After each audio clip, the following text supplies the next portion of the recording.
나지사님 말씀 들으면서 저도 성격이 한 성격 하는 사람인데 예전에 많은 사람들과 부딪힘이 많았습니다. 세상 사람들도 그렇고 교회 안에서 또 지체들 간에도 제가 상처를 많이 줬고 또 준 대로 또 나도 나름 받은 상처가 많고 근데 음, 지금 현재 내 옆에 제가 하나님께서 저한테 사람을 많이 다루게 하시더라고요. 사람을 붙여서 내 눈에 가시 같은 사람을 붙여서 그러니까 그만큼 제가 이제 가시가 많다는 거죠. 그래서 저 자신을 철저하게 돌이키게 하시고 성장 과정 속에서 사랑받지 못하고 이제 자라던 그런 것들이 있다 보니까 그것이 이제 삶을 살아가면서 결혼을 하고 나서도 계속 뭐 시댁에 와서도 이제 뭐 남편이나 시부모한테 사랑받으려고 하고 자꾸 사람한테 이렇게 사랑을 받으려고 하는 그런 게 굉장히 집착이 심했었어요. 근데 하나님을 알아가면 알아갈수록 저한테 가시같이 느껴졌던 사람들이 하나씩 하나씩 품어지더라고요. 그래서 하나님은 능치 못하심이 없으시고 부족함이 없으시고 그래서 모나고 가시나고 험투성인 내가 주 안에 들어갔을 때 제가 정말 가시가 나가지고 옆에 오는 사람마다 다 찌르거든요. 엄청나게 찔렀습니다 예전에. 근데 그런 제가 동글동글하게 조금씩 바뀌어지더라고요. 가시가 이제 조금씩 무뎌지고 그러면서 조금씩 제 자신이 좀 다른 제 자신을 철저히 돌아보다 보니까 또 사람한테 사랑받으려고 하는 게 아니라 주님의 사랑을 더 깊이 알고 그 주님의 사랑을 너무나 많이 갈급했어요.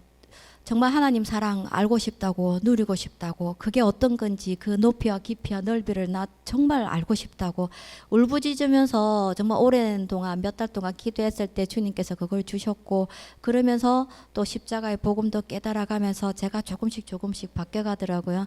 그래서 나주사님 말씀 들으면서 옆에 있는 뭐 직장이나 또 가정에서도 이제 남편이 저는 나름 핍박을 많이 주셨기 때문에 그런 남편이 은혜 받고 간 날은 여지없이 엄청나게 그 은혜 다 까먹게끔 한바탕 이제 사단이 납니다.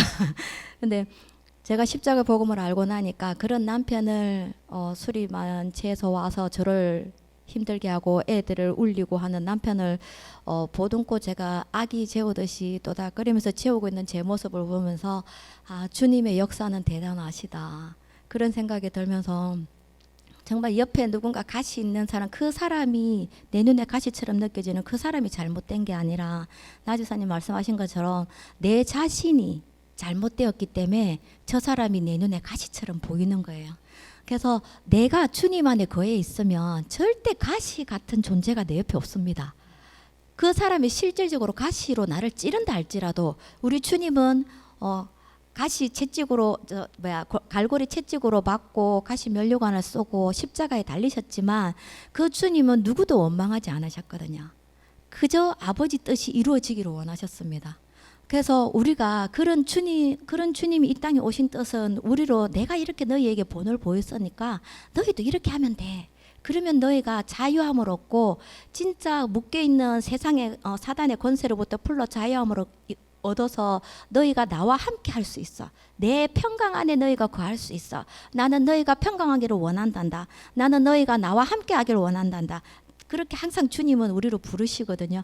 그래서 문제가 발생하거나 옆에 누군가 힘들게 나를 흔드시는 분이 있을 때 나주사님 말씀하신 것처럼 내게로 돌아오라. 주님의 그 음성이 우리에게 들리고 또 그것을 사모하면서 늘 주님의 음성을 듣고 주님께로 한 발 한 발 나아가서 우리 개인뿐만 아니라 우리 가정뿐만 아니라 또 우리 교회와 이 대한민국 정말 열방이 회복되는 일에 우리 각자가 조금이나마 거기에 힘이 될 수 있는 그러한 믿음의 지체들이 되었으면 좋겠습니다.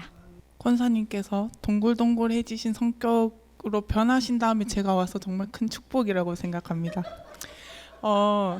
다들 그런 경험이 있으실 것 같아요. 화나는 순간, 억울한 순간, 목사님께서 겪으셨던 것처럼 자존심이 상하는 순간. 제가 그런 게 진짜 심한데 표현을 못해요. 그러니까 숨기는 게 버릇이 되니까 다른 사람들이 나를 험잡아 보지 못하게 표현하지 않는 게 버릇이었는데 여기 오니까 이제 그게 표출하니까 그게 얼마나 행복한지를 알겠는 거예요. 왜냐면 잘 모르니까 숨겼던 건데 그게 이제 하나님을 알게 되니까 이게 내가 뭐 화낼 일인가 싶은 거죠. 그래서 제가 정말 말씀드리고 싶었던 건 집에 있으니까 솔직히 시험거리가 별로 없는데 한 번씩 이제 별거 아닌 거 가지고 남편의 말이나 이제 아이들로 인해서 시험이 왔을 때 예수님께서 십자가를 지시고 올라가실 때 주위에서 얼마나 많이 수군거렸겠어요. 욕을 하고 돌을 던지고. 근데 그 순간에 과연 예수님께서는 저 사람들 말에 자존심이 상하고 화가 나셨을까? 그게 뭐라고 나는 남편이 힘들어서 그냥 얘기한 거를 왜 나는 한마디 한마디를 시험으로 받아들였을까라는 생각을 했었습니다. 그러니까 그런 방어적인 태도는 내가 아무것도 아니라는 걸 인정하기 싫기 때문에 나오는 거라고 생각하거든요. 그러니까 정말 별거 아니잖아요. 저희는 정말 아무것도 아닌데 내가 무언가가 되었을 때는 오로지 주님의 은혜로 말미암아 그게 됐을 수밖에 없었을 때라고 생각하거든요. 그래서 그런 은혜를 나누고 싶었습니다. 우리는 정말 주 안에서 거룩한 공동체이자 서로를 지켜 세워가고 손을 내밀어주고 이끌어주는 지체인데 서로가 서로를 사랑하지 못하고 아름답게 품어가지 못한다면 하나님께서 지신 그 십자가의 의미가 과연 나의 삶에서 얼마나 큰 영향을 미치고 살아가고 있는 건가 라는 걸 좀 되돌아보고, 그리고 또 오늘도 정말 주일 말씀을 정말 오랜만에 제대로 들었는데 하준이가 하루하루 이제 매주 이제 예배드리는 태도가 조금씩 좋아지고 있는데 그 좋아지는 모습 속에서도 약간 저의 자만함이 나오더라고요. 한 번씩 내가 집에서 정말 세뇌를 시키기 때문에 이 아이가 조금씩 조용해지는 것 같다라는 생각을 했는데 그게 아닌 거를 저번 주에 한번 다시 깨닫고 그래서 정말 주님이 아니고는 아무것도 되지 않겠다라는 생각이 들었습니다. 감사합니다.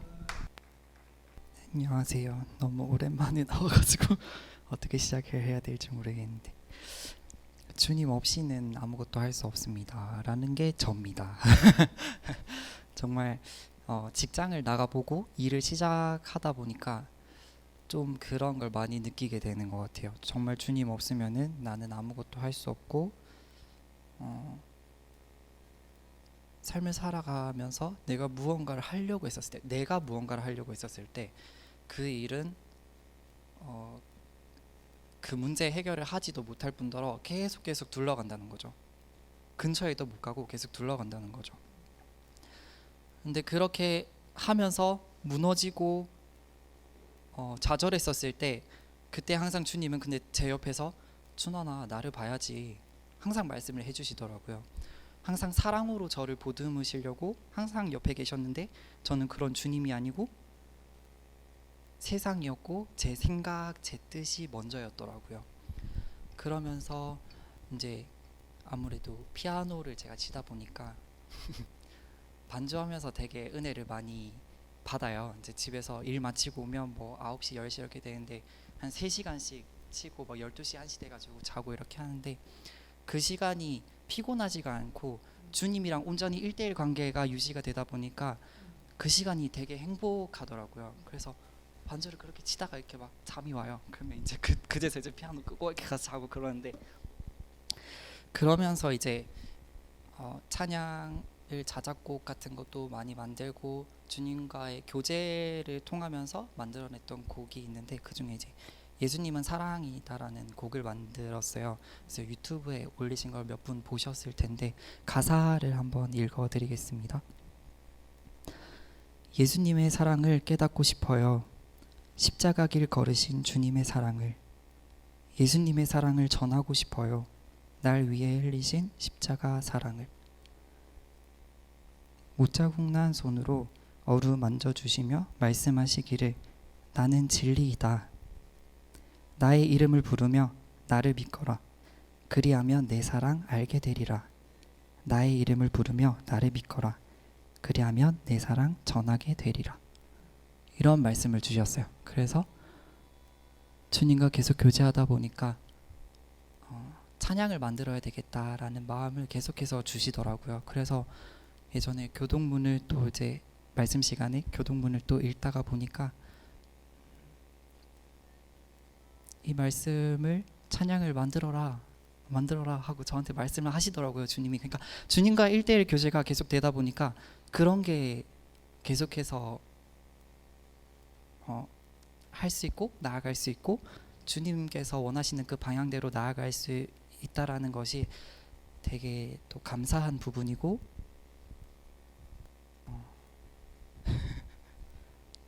중요한 거는 교제를 해야 된다라는 것입니다. 죄송합니다. 목사님이 뒤를 돌아보셔가지고 안 넣으려고 했는데 얼떨결에 반사적으로 나왔던 것 같습니다. 앞에 권사님과 지사님께서 본인의 삶을 주로 증거해 주셨는데 이제 뭐 저는 그런 건 아니고 제가 이제 여름에 책을 한 권 이제 읽었거든요. 뭐랬냐면 쉬운 책인 쉽지만 은혜되어서 그 유기성 목사님의 주 안에서 사람은 바뀐다 이런 제 책이 있어요. 그래서 너무 은혜가 되어가지고 또 온라인으로 한 권 또 책을 샀어요. 반납을 하고 갖고 싶어서. 예, 그래서 샀는데 그래서 이제 저는 이제 제 삶을 이렇게 나눈 건 아니고 거기서 은혜 받은 내용을 이렇게 요약해서 이렇게 말씀드리려고 합니다. 근데 이제 주 안에서 사람은 바뀐다. 이 책을 굉장히 이제 감동 깊게 읽었는데 제가 바뀌었을까요? 근데 저는 이제 그 순간에는 마음이 너무 기뻤거든요. 그런데 제가 이제 바뀌지는 않았어요. 그 단서가 주 안에서 바뀐다잖아요. 근데 저는 이제 주 안에서 머무는 삶이 너무나 이렇게 좀 빈약했고 이렇게 떠나 있는 삶이 너무 많았기 때문에 제가 뭐 우리 가족도 느끼겠지만 딱히 바뀐 건 없었거든요. 근데 우리가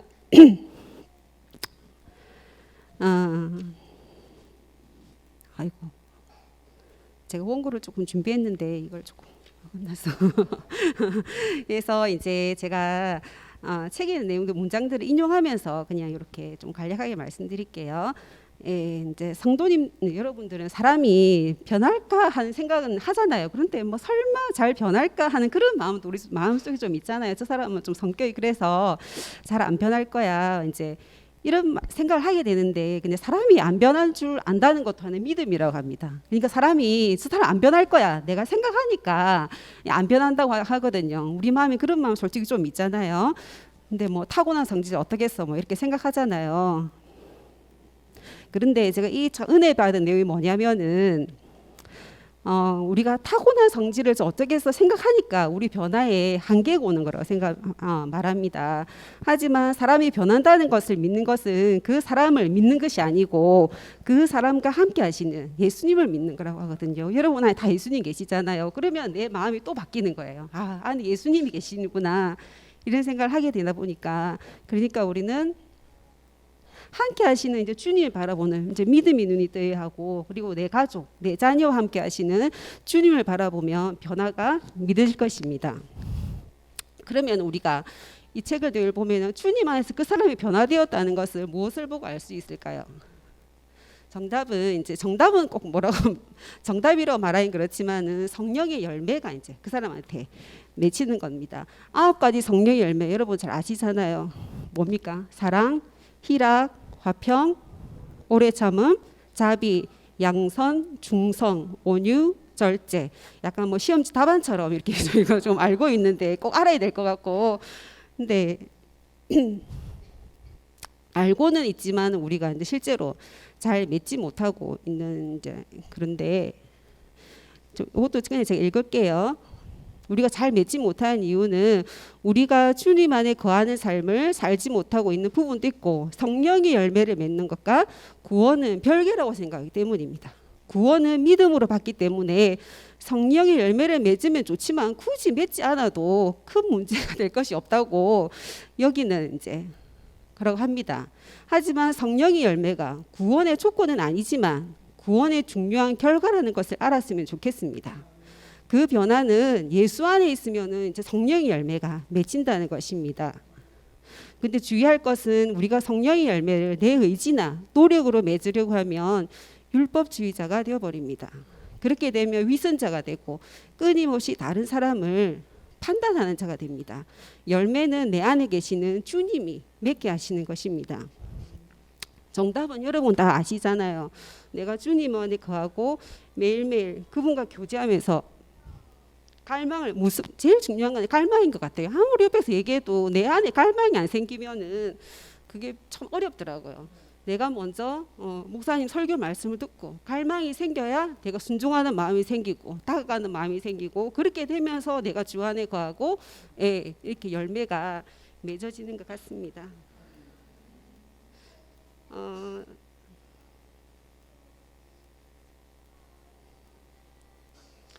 그러니까 갈라디아서 2장 20절에 그죠? 내가 그리스도와 함께 십자가에 못 박혔나니 그런 적 이제는 내가 산 것이 아니요 오직 내 안에 그리스도께서 사신 것이라는 고백 가운데 예, 살아가야 하는 것입니다. 자, 마지막에 읽고 마치겠습니다. 우리는 이 세상을 사는 것 자체가 사명입니다. 우리가 가정에 있다는 것 자체가 사명이고 직장에 있다는 것 자체가 사명이고 이 땅을 밟고 있다는 것 자체가 우리의 사명입니다.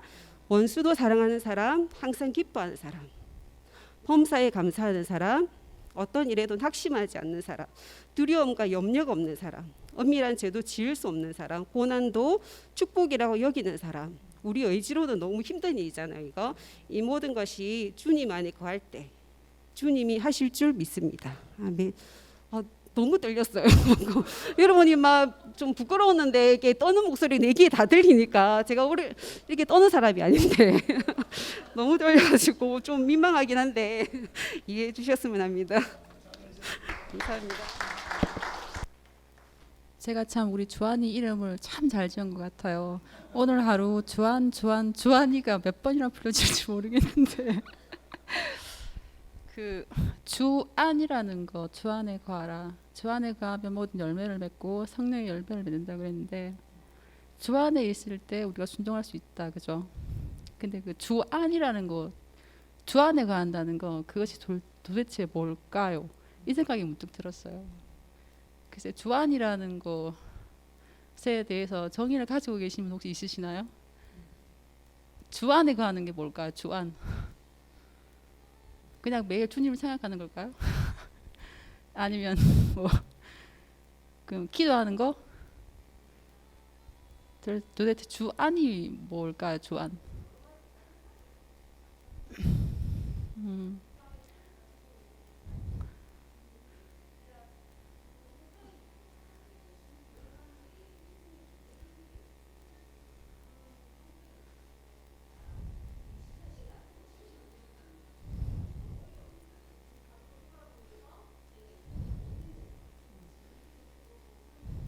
그 주님의 통제가 뭘까요? 그 성령의 음성.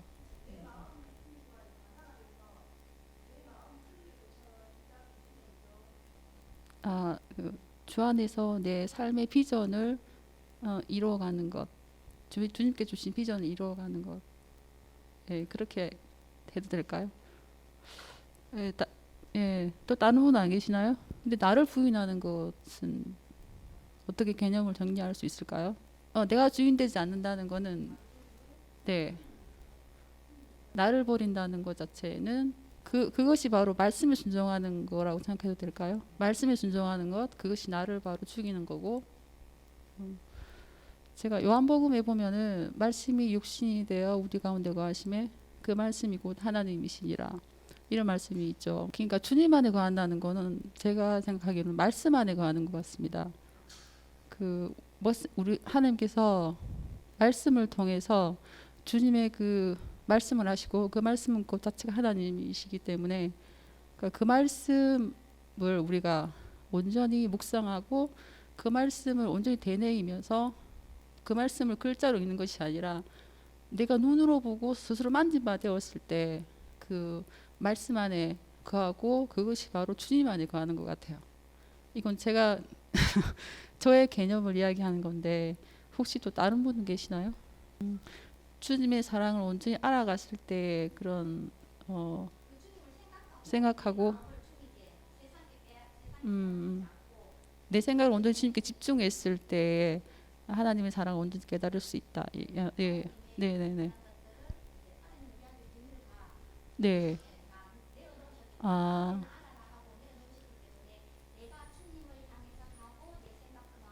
온전히 맞춰져 있을 때. 여기서 결론은 목사님 내주시는 게 참 좋으실 것 같은데. 목사님께서 한마디 하시겠습니다. 아주 좋은 시간이죠. 정말 좋은 시간이에요. 이런 질문을 하고 질문에 대해서 서로가 이렇게 느끼고 알고 있는 부분들을 나누다 보면은 이게 더 명확해지거든요. 근데 이제 제가 여러분들의 말씀이 다 맞아요. 다 맞아요. 근데 내가 느낀 것이 이제 그게 있어요. 본인들이 주님 안에 있는 건 이거야 라고 하는 그거에 좀 묶이서는 안 된다. 그게 틀린 게 아니지만 그것도 맞지만 저 사람이 얘기한 그것도 주님 안에 거하는 것 중에 하나라는 거지요. 근데 내가 좀 생각을 해봤어요. 내가 저걸 어떻게 설명을 해야지 이렇게 생각을 하다가 이런 생각이 들더라고요. 여러분이 아이들이 우리 아이는 착한 아이야, 우리 아들은 착한 아이야 라고 말했을 때 아니 당신의 아들을 착하다고 그랬는데 도대체 착한 게 뭐예요? 착하다고 여기는 이유가 뭐예요? 이렇게 비유를 생각해 봤어요. 그러면 이제 엄마가 이럴 수 있는 거죠. 쟤는 내 말을 잘 들어요. 그럼 순종이잖아요. 그죠? 근데 쟤는 나만 쫓아다녀요. 예? 그냥 스토커 냥 쟤는 뭐 나 없으면 못 살아요. 뭐 이렇게 말할 수도 있고 쟤는 자기의 일을 내가 원하는 뜻을 따라서 엄마의 뜻을 따라서 자기의 역할을 잘하고 공부를 열심히 하고 있어요. 내가 바라는 대로 쟤는 정직하게 살아요. 이런 것이 내 아들은 내 아이는 참 훌륭한 아이다, 좋은 아이다 이런 이유가 될 수 있잖아요. 이제 그거 같이 우리가 주님 안에 거한다라고 하는 것을 내가 원하는 식으로 이걸 이해하려고만 들어도 또 문제가 되는 거예요. 그러니까는 주님 안에 거한다라는 말은 한마디지만은 이거를 설명하는 데 있어서는 또 이것의 실체는 다양하다는 거죠. 포괄적이라는 거지요. 그걸 한마디로만 하려고 그러다 보면은 이 다른 걸 놓쳐버리고 한쪽에 집중하게 되어지는 이런 실수를 범할 수가 있다는 거지요. 그래서 내가 결론을 지니는 필요는 없어요. 여러분들이 다 말씀한 게 그게 주님 안에 거하는 나름대로 주님 안에 거하는 것을 이야기하신 거예요. 그게 맞아요. 근데 뭐가 문제냐? 그것만을 주님 안에 거하는 거로 생각하면 안 된다는 거지요. 그러니까 내가 주님을 누리는 부분이 제한적이면 안 된다. 내가 주님을 누릴 수 있는 그 범위가 포괄적이고 이렇게 전체적인 모습으로 나가야지 어떤 한쪽에만 집착하다 보면은 그런 부분으로 주님 안에 거하는 삶이 승리의 삶이 이루어지지만은 거기에 국한될 수가 있다는 거죠. 이해가 되세요? 네, 그래서 이 범위를 확대시켜야 된다 하고 아주 질문을 하면서도 또 질문을 잘하고 그랬거든요. 질문이 이 발전되는 거예요. 이제 그래서 굉장히 좋았는데 나는 집사님이 나는 말씀에 순종하는 삶이다라고 얘기했단 말이죠. 맞아요. 근데 이제 난 그 말씀을 들으면서 또 이런 생각을 해봤어요. 그럼 말씀에 순종한다라고 하는 거에 기록된 말씀을 순종한다는 거냐 하는 거냐 아니면 이 말씀을 하신 주님께 더 내가 순종하는 거냐. 그러니까 말씀을 순종하는 것이 말씀을 하신 그분에게 순종하는 거죠. 그죠? 우리가 아이들을 뭐를 이렇게 심부름을 시켰을 때에 심부름을 순종한단 말이에요. 그건 내 말을 순종하는 거잖아요. 근데 실질적으로는 내 말에 순종하는 것이 되지만은 내게 순종하는 게 되잖아요. 이해되시죠? 말씀에 순종하는 거지만은 말씀하신 분에게 순종하는 거란 말이에요. 근데 아차하면 이렇게 될 수 있어요. 세상 사람들이 성경을 봐요. 근데 하나님은 안 믿어요. 이런 케이스가 될 수 있다는 거예요. 이 말씀이 내가 동의가 되고 좋아. 그리고 내가 이 말씀대로 살면 유익이 있어. 그러니까 그렇게 산단 말이에요. 그것을 얼뜻 보면 그 사람은 말씀대로 사는 것 같지만은 주님과의 관계 속에 있느냐는 거예요. 주님과의 관계 속에서. 주님과의 관계 속에서가 아니라 우리가 뭐 여러 가지 격언이라든가 좋은 말들을 여러 사람의 말을 우리가 뭐 이렇게 적어 놓기도 하고 그거를 이렇게 좋아하기도 하고 또 서로 나누기도 하는데 하나님의 말씀이 내가 보니까 좋아서 순종하는 것이 뛰어넘어서 이 말씀은 말씀하신 그 주님과의 나와의 관계 속에서 그 주님 안에 거하는, 주님께 순종하고 주님께 동행하는 차원에서 이 말씀이 내 것이 되어야 되고 순종해야 된다는 거예요. 말씀과 나는 상관이 있는데 말씀이신 주님과 나와의 상관이 없다라고 하면은 종교적인 삶이 될 수 있다는 거예요. 구별이 되세요? 이거 아주 예민한 거예요. 여기 구별이 돼야 돼요. 그렇게 이제 되어져야지. 말씀, 그러니까 예를 들어서 이단에 빠진 사람들이 말씀하는데 실제 그들의 삶을 보면 말씀대로 열심히 살아가긴 사는데 하나님과의 관계가 없이 말씀을 가지고 자기가 원하는 주장을 하고 자기가 의롭다고 얘기하고 어떤 이런 쪽으로 가버리는 경우를 우리가 많이 보거든요. 그러니까 이제 그런 부분도 이렇게 조금 확대해서 더 깊이 우리가 생각해 볼 필요가 있다. 그러니까 여러분이 참 오늘 질문 아마 여러분 생각하셨을 적에 질문한다고 그랬을 적에 당황했을지 몰라요. 예? 근데 질문을 해야 돼요. 예. 그건 따지는 게 아니에요. 따지는 게 아니라 우리 집사님이 말씀하셨을 때 갈망이 정말 필요한 거다 이런 얘기를 하셨잖아요. 내가 여러분 우리 교회를 위해서 기도하는 중에 가장 큰 제 기도 제목이 갈망이에요. 우리 성도들이 주님에 대한 갈망, 진리를 알고자 하는 갈망, 주님의 그 생명을 사모하는 갈망, 이 갈망이 결정적인 키예요. 아무리 좋은 말씀이 선포되고 가르치고 좋은 환경이 있다 할지라도 그 주님이 우리에게 주시고자 하고 내게 필요한 것에 대한 갈망이 없으면요 내 것이 안 돼요. 자, 그러면 이제부터는 이제 답이고 목사님이 정리해 주신 거에 대한 답이고 제 얘기를 해볼게요. 이번에 우리 딸이 결혼한 지가 13년 된 건가요? 예? 하여튼 10몇 년 됐잖아요. 그러면서 이제 우리 최 목사님하고 이렇게 얘기를 하다 보면은 일반적으로 내가 이제 좀 이렇게 공급해 주려고 하는, 뭐 어떻게 보면 가르치는 거고 어떻게 보면 공급해 주고 이렇게 이끌어 주려고 하는 마음이 있는 거지요. 부모가 자식을 보면 다 그런 마음들이 있잖아요. 그래서 나같이 이렇게 돌지 않고 정코스로 가서 고생도 안 하고 멋지고 아름다운 그런 사역을 할 수 있게 하기 위해서 만나기만 하면 내가 뭔가 자꾸 해주는 거야. 이야기를 목회는 이런 거야, 설교는 이런 거야, 뭐 이런 등등을 얘기를 하거든요. 근데 이 친구가 나한테 질문도 안 하고 내가 말하기 시작하면은 하고 앉아가지고 끝까지 그냥 가만히 있는 거예요. 그러면 속에서 화딱지가 나가지고 아이 좀 말 좀 해봐. 뭐 아멘 하든지 질문을 하든지 뭐 해봐야지. 가만히 앉아 있으면 이게 뭐야 도대체. 아마 그냥 속에서 이런 게 막 올라오기도 하고 그랬어요. 그런데 이제 우리 이영호 목사님하고 이야기를 하면서 내가 나를 몰랐던 것들을 발견한 게 있었어요.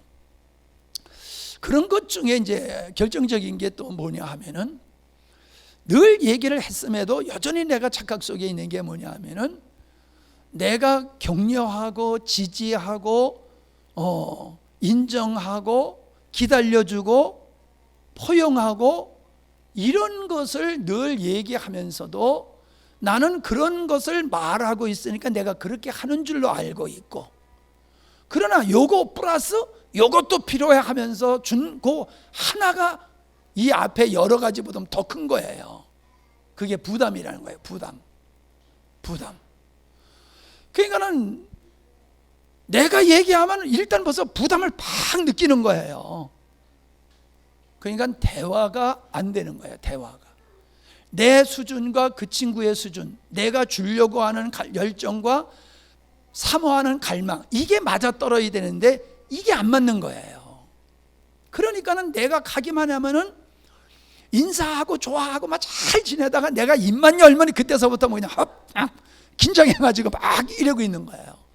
그래서 이제 내가 그런 생각을 했어요. 그래 내가 가르치고 먹이고 하는 것들은 하지만은 진짜 잘하게 하시는 분은 주님이거든. 그러니까 진짜 이거 좀 내려놓자. 내가 나에게 야 그 좀 정말 좀 내려놔. 그리고 너는 그냥 인정하고 격려하고 그 수준에 맞춰서 좀 이렇게 하면 안 되겠느냐. 그러니까 가르치려고 들지 말고 조금 더 이렇게 편안한 가운데서 이렇게 교제를 하고 그러면 좋지 않겠느냐. 이래서 이번에는 내가 가르치려고 하는 거 하나도 안 했어요. 그냥 말하도록 그냥 내버려 두고 뭐 쓸데없는 얘기든지 어떤 얘기든지 그냥 자유롭게 얘기하고 그냥 나는 많이 들어줬어요. 그리고 격려해주고 좋다고 박수 쳐주고 그랬더니요, 여태까지 말 한마디도 안 했던 최 목사가 밤 3시까지 하더라고. 아니, 새벽 3시까지. 그거를 보면서 어떤 게 꼭 옳다 그러다라는 말을 하기보다는 내가 옳은 거지만은 상대가 그거에 대한 갈망이 있을 때에 이게 은혜가 되고 축복이 되는 거지, 그걸 소화할 수 없는 능력, 소화할 수 있는 능력이 없고 갈망함이 없는 데다가 주면요, 이게 그냥 부담만 돼가지고 영적인 성숙은 고사하고 부모와 자식지간에도 서로 이 거리감이 생기고 보이지 않는 담이 형성되더라는 거예요. 싫어서가 아니라 그게 원치 않는 그런 것들이 형성이 되어지는 걸 내가 느낀 거예요. 그래서 이제 이런 거를 내려놓고 내가 주려고 하는 것보다는 저들이 자유롭게 나한테 얘기할 수 있고 그 수준에 맞춰서 교제하고 이런 게 너무 중요하다 해서 그렇게 했더니 내 나름대로 지금까지 열심히 복음을 전하고 열심히 살아와서 나름대로 자부심과 긍지가 있었지만은 그럼에도 불구하고 자녀들과의 관계, 물론 여러분하고도 대화를 그런 걸 안 해서 그렇겠지만은 있을 거더라는 거예요. 이 부담스러운 것이 있고 섭섭함이 있고 이런 것들이 있더라는 거지요. 근데 그런 것들이 내가 뭐 열심히 하고 사랑하고 최선을 다하고 그러니까 내가 지금 하는 모든 일은 옳다라고 하는 착각에 빠져 있는 거예요. 근데 내가 지금 하고 있는 게 틀린 건 아니야. 다 맞아. 그러나 저 사람의 수준에 맞지 않고 형편에 맞지 않을 때에 별 유익이 없더라라고 하는 거죠. 더욱이 중요한 것은 이러한 내가 최선을 다한 것도 아름답지만은 내가 나를 모름으로 말미암아 내가 한 말이라든가 행동이라든가 이런 거에 의해서 상처를 받는, 이것은 불신자와만이 아니라 부모 자식지간에도 이게 나도 모르는 사이에 저들이 상처를 받고 있다는 거예요. 애들 때만 상처를 받는 게 아니더라는 거예요. 장성에서도 부모의 말에 상처를 입고 그러더라는 거예요. 근데 우리는 그거를 나는 상처가 안 될 거라고 생각을 했는데 상처를 받고 있는 거예요. 근데 그 작은 것이 앞에서 잘한 많은 부분보다 하나의 상처를 준 그러한 어떤 그 말이라든가 행동이라든가 어떤 관계성에서의 그 한 가지가 앞에의 모든 것을 다 무효화시키는 이런 결과를 만들어내더라는 거예요. 내가 여러분 보편적으로 이제 내가 솔직한 사람이기 때문에 이런 얘기를 다 하고 그러는데, 여러분의 어린 자녀들을 기를 때에만 문제가 있는 게 아니라 아이들이 성장하면 성장하는 것만큼의 또 갈등의 문제가 생기더라고요. 그러니까 초등학교 때의 갈등, 중고등학교 때의 갈등, 대학교 때의 갈등, 장기 들어서도 갈등. 이게 갈등의 문제는 끊임없이 상황에 따라서 발생하고 있을 수 있는 일이지, 부모와 자식의 문제는 어릴 때만 있고 성장하면 없는 거다라고 하는 게 아니더라는 거예요. 그래서 우리가 살아가는 삶, 아까도 이제 오전의 말씀과 또 여러분들이 고백하는 이야기를 들으면서 느낀 게, 결국 우리는 홀로 생활이 아니라 공동체 생활을 하는데, 믿음의 공동체를 하는 사람은 갈등이 훨씬 적고 불신자들하고의 삶 속에는 많은 갈등이 있을 수밖에 없는데, 이런 갈등을 어떻게 우리가 해소하느냐, 그걸 이기느냐, 결국 주님 앞에 가야 되는 거다, 주님 안에 거하는 거다, 이런 얘기들로 이렇게 갔잖아요. 근데 이제 아까 그 질문을 한 게 그게 잘한 거거든요. 그런 부분이 예수님이면 전부면 돼, 말은 많은데 예수가 전부인 게 뭐야? 말씀에 순종하면 돼. 그런데 말씀에 순종 안 되는 게 어떻게 보면 막연할 수가 있다는 거예요. 이런 부분에서 우리가 그거를 주님 안에 있는 것을 보다 더 상황에 따라서 구체적이어야지 되고, 주님이 나에게 힘이 될 수 있는 것도 상황에 따라서 구체적이어야 될 필요성이 있다는 거죠. 그래서 여러분들이 묵상을 많이 해야 돼요. 생각을 많이 하고. 그래서 여러분 나름대로 정리가 돼야지, 누가 정리된 걸 나한테 딱 줘가지고 그대로 쉽게 쭉 살아갈 수 있는 건 없어요. 정리해줘도 내 것이 안 돼요. 내가 고민하고 내가 묵상하면서 삶 속에서 이렇게 하다 보면 거기서 나의 문제점, 잘못된 점, 이런 것들이 발견되어지고, 또 이것이 막역 흐릿했던 것이 정확하게 내 안에 그 그림으로 새겨지어지는 일들이 이게 생기는 거지요. 그래서 그런 얘기 중에 이제 아까 믿지 않는 사람들 속에서의 상처를 준다든가 뭐 그것이 꼭 믿지 않는 사람이라 할지라도 아니라 할지라도 성도들 간에, 심지어는 자녀들 간에, 가족들 간에도 갈등의 요소를 주님 안에서 어떻게 해결하느냐라고 하는 것이 주님 안에서 주님으로, 이것도 맞지만은 그걸 조금 더 구체적으로 생각하면은 아까 우리가 자녀들과의 관계 속에서 얘기했던 것 같이 포용하는 거, 이해하고 포용하는 게 중요하더라는 거예요. 내 수준에서 보면 깝깝하고 답답하고 속상한데 그러지 말고, 늘 얘기하지만은 너의 입장이라고 말하지만 늘 우리는 나의 입장에서 생각하기가 쉬워요. 나의 입장이 아닌 정말 너의 입장에서 생각하면서 그를 이해하고 연약한 부분을 품고 주님이 역사하실 걸 기다리면서 또 나도 기다려주고 격려하고 지지하고, 이런 자세. 믿지 않는, 아까도 내가 그런 좀 마음 상했던 얘기를 했지만 결국은 그거였어요. 내가 그를 수용해야 돼. 그가 연약하니까 그런 거거든. 성숙한 걸 요구한단 말이야. 나는 성숙한 거. 적어도 교회에서 헌신하고 교회에서 안내를 하고 뭐 한다라고 하면 이 정도 수준은 돼야 하잖아. 근데 기본적인 수준 좀 안 된 사람이 나와가지고 사람 열받게 하면은, 그래도 목사니까 다행이지, 교회 안 다니는 사람이 왔다가 그런 걸 꼴을 당하면은 완전히 그냥 교회에 대한, 하나님께 대한 이 문을 닫게 되어지는 일이 생길 수가 있다는 거죠. 그냥 그런 측면에서 생각하니까 점점 속상하고 분노가 일어나는데, 반대로 그래, 그건 맞지만은 그는 아직 연약하기 때문에 그런 거야. 그렇게 수용하고 품을 때에 내 마음속에 그런 속상함, 아픔, 이런 것들이 치유가 되어지면서 이렇게 자유할 수 있는 은혜의 자리로 나가게 된다는 거죠. 그래서 여러분들이 우리가 왜 교제가 필요하냐 하면은 그런 거예요.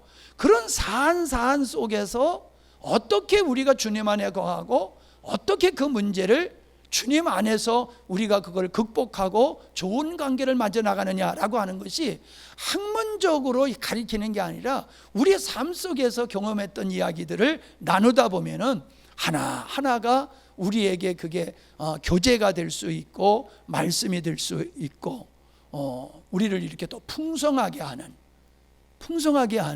그런 요소가 될 수 있는 거거든요. 이해가 되십니까? 예.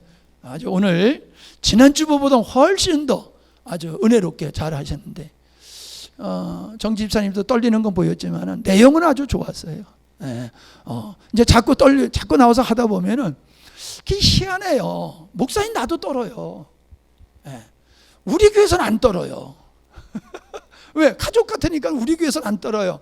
근데 새로운 장소에 가면 긴장이 돼요. 사람이 무서워서가 아니라 이게 어쩔 수 없는 거예요. 예.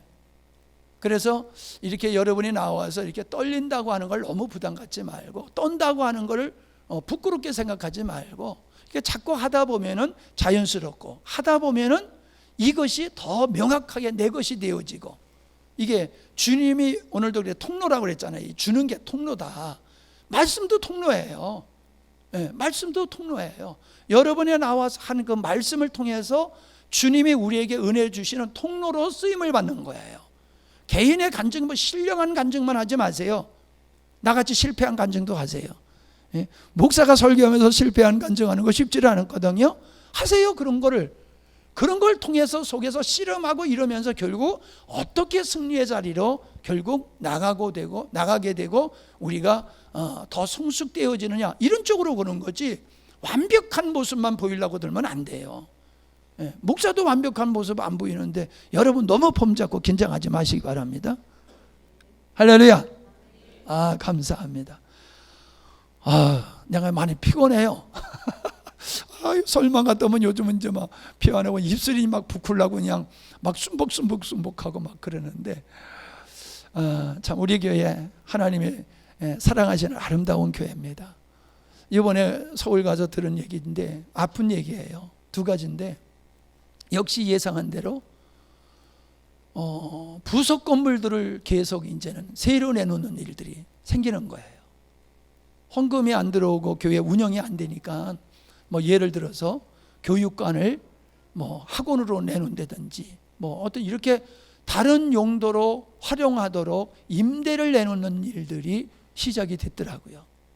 그리고 또 한 가지, 부사역자들을 사임케 하는 거예요.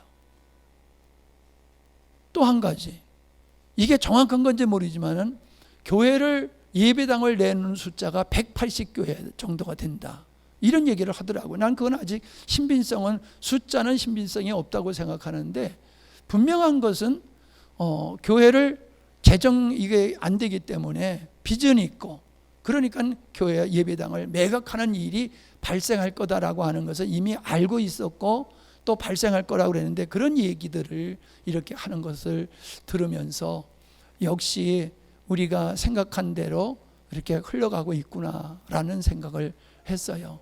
이런 측면에서 정말 우리가 어떤 그 환경에 또 물질적인 게 영향을 받지 않고 또 그걸 극복할 수 있는 믿음을 가져야 된다. 난 그런 생각을 했어요. 교회 재정이 어려우니까는 부교육자들을 다 사임케 한다, 이런 얘기들을 들었을 때에 그러면은 다시금 회복이 되면 어떻게 할 거야? 다시 채용하면 된다. 이건 세상적인 논리라는 거지요. 성경적인 논리가 아니라. 그건 내가 그런 생각을 했어요. 이제 뭐 우리는 좀 이제 기계로 농사 짓지만 과거에는 다 소로 줬잖아요. 소로 밭 갈고 농 갈고 다 했잖아요. 그러면 소가 겨울에는 일해요, 안 해요? 그냥 놀고 먹잖아요, 소가. 그래 이 아이는 뭐 놀고 먹는 소 이거 팔아버리자. 그리고 다 소를 팔아버렸다가 봄이 되니까 이제 소가 필요하다, 소 사자. 이게 안 맞잖아요. 봄이 올 때까지 소를 잘 먹여가지고 소가 더 열심히 봄에 일할 수 있도록 겨울을 충실하게 보내는 쪽으로 가는 게 지혜로운 농부지, 일을 안 하니까 팔아버리자, 이런 논리는 이게 안 맞는 거와 같이, 어떻게 보면 이런 기회에 뭐 우리는 뭐 자연스럽게 좀 힘들었어 그랬지만 어떻든지 간에 자연스럽게 그렇게 됐는데, 이런 기회에 좀 부유국자들을 좀 쉬게 하고 더 말씀을 연구하게 하고 더 기도하게 하고, 그래서 회복이 되어지면은 더 왕성하게 은혜롭게 할 수 있는 그런 기회로 사용하면 더 좋을 텐데, 잘라버리는 쪽으로 가는 거는 이건 완전히 세상적인 논리로 교회를 섬기는구나, 그런 생각이 들었어요. 사람마다 다 생각이 다르니까는 그렇게 하는데 나는 그렇다는 거예요. 그리고 내가 봤을 때에 그게 보다도 성경적이다. 그 사람들 그럼 잘라버리면 지금 뭐 어디 가서 뭘 하냐 말이에요. 노가다 판에 가서 노가다를 해야 되느냐, 뭐 그게 할 수도 있지요. 그러나 논리가 그건 안 맞는 거다, 성경적이지 않다, 이제 그런 생각을 해봤습니다. 그래서 이 코로나 시대를 통해서 우리가 이렇게 조금 바꿔봤는데 정말 이게 지금 잘한 것이다라는 생각이 들어요. 여러분들이 벌써 긴장하고 있고 그게 여러분에게 은혜로 가고 있고 주님의 통로로 쓰임받게 되어지는 이런 분위기로 점점 익어가게 되는데, 억지로 나와서 하지 마세요. 억지로 나와서 하지 말되 또 부담 갖고 부담을 넘어가는 데는 것은 하나님을 바라보는 게 아니라 사람을 바라보는 거거든요. 그러니까 그건 또 안 맞는 거예요. 그래서 각자 나름대로 이렇게 준비하고 또 성령의 인도하심을 따라서 영적인 흐름을 따라서 여러분이 참여하고 하다 보면은 정말로 주님께서 여러분 모두를 통해서 말씀하시고 일하시는, 그리고 세워가시는 그런 하나님의 손길을 경험하게 될 줄로 믿습니다. 예, 감사해요. 정말 은혜로운 시간을 갖게 되었습니다. 어떻게 할까요? 그 밥을 먹는 거를 지금 1단계로 내려왔던데 이제 그냥 그대로 그냥 도시락을 할까요? 아니면은 좀 식사하는 거를 시작할까요? 조금 더 기다릴까요? 조금 더 기다리는 게 좋겠다고요? 예, 급한 건 없으니까 그럼 조금 더 기다리고 이거 얼마나 좋아요. 도시락 싸가지고 와서 같이 이렇게 나눠 먹으니까 너무 좋네요. 좀 그냥. 나만 좋은가 보다. 어떻든지 간에 상황에 따라서 우리가 그 변화된 상황을 어렵게 생각하지 말고 그 변화된 생활을 잘 적응을 하고 적용을 해서 유익한 것으로 만들어버리면 됩니다. 이게 막 힘들어하는 쪽으로 가면 자꾸 사람 피곤하거든요. 근데 이걸 잘하면 더 멋있잖아요. 얼마나 그냥 좋아요. 각자 싸우니까는. 그래 와서 나눠 먹고 그러니까 이왕이면은 내려가지 말고 여기서들 해가지고 와서 먹는 게 좋아. 예. 야외 예배, 우리 그 얘기했더니 많은 분들이 부러워하더라고요. 그 교회는 그 야외 예배 같이 하면 참 좋겠다 그러면서 그러는데 하여튼 좋은 분위기로 만들어가면서 주의 은혜를 누리는 시간들이 되기를 바랍니다. 기도합니다. 하나님 아버지 감사합니다. 감사합니다. 감사합니다. 감사.